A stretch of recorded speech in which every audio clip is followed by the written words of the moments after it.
What does the 4th of July mean to you? I mean, seriously. I would like to think that it means the same thing for all of us. It was a big day. It was a big moment in our history. I think we all know what it means.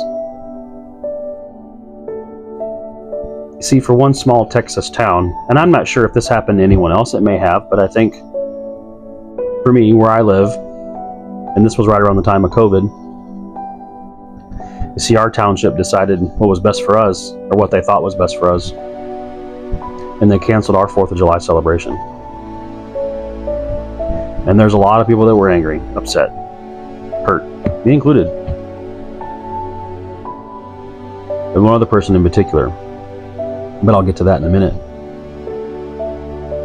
See, the 4th of July is such a big day, it's such a big moment in our history. It should never be tampered with, it should never be altered, and it should never be canceled. Now, mind you, they only canceled it 1 year, but nonetheless, it should never have happened. Why? Well, I'll tell you why. You see, people died on that day.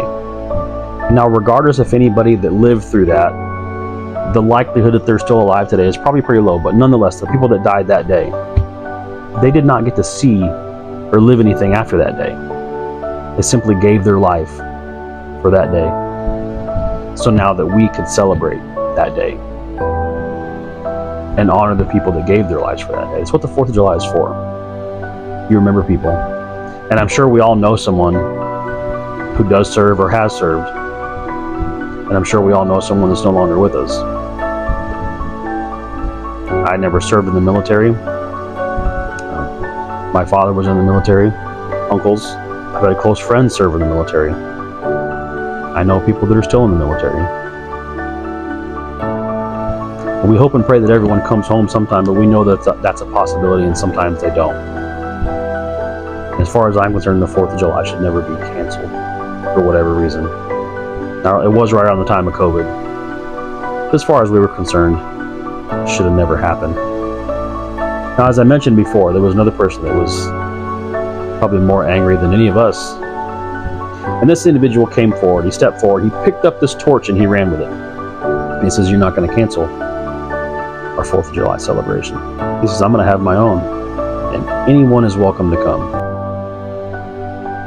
And he's had one every year since. And I'm sure that upon doing this, it's hard, and I'm sure you wonder, because you don't get to really see the other side of it. And I'm sure you wonder, do people really appreciate what I'm doing? Does this really go unnoticed? I think I'll speak for a lot of us, and I'll be the first one to tell you it does not go unnoticed. We appreciate it. I appreciate it. I am grateful that you have it every year. And I hope you keep having them. And I will go every year that this person has one. And he does this on his own time, his own land, and his own resources. And as far as I'm concerned, the show that he puts on out there is far better than the one our city puts on. Now, I do appreciate the ones that our city do, because I do go and watch them. Because honestly, they did start having them again, but the year that they canceled them, some of us will never forget that. And we always wonder, are you going to do that again in the future? But at this point, we don't care, because we know, or we'd like to believe and think that this person would continue to have them and not allow that. So what does the 4th of July mean to you?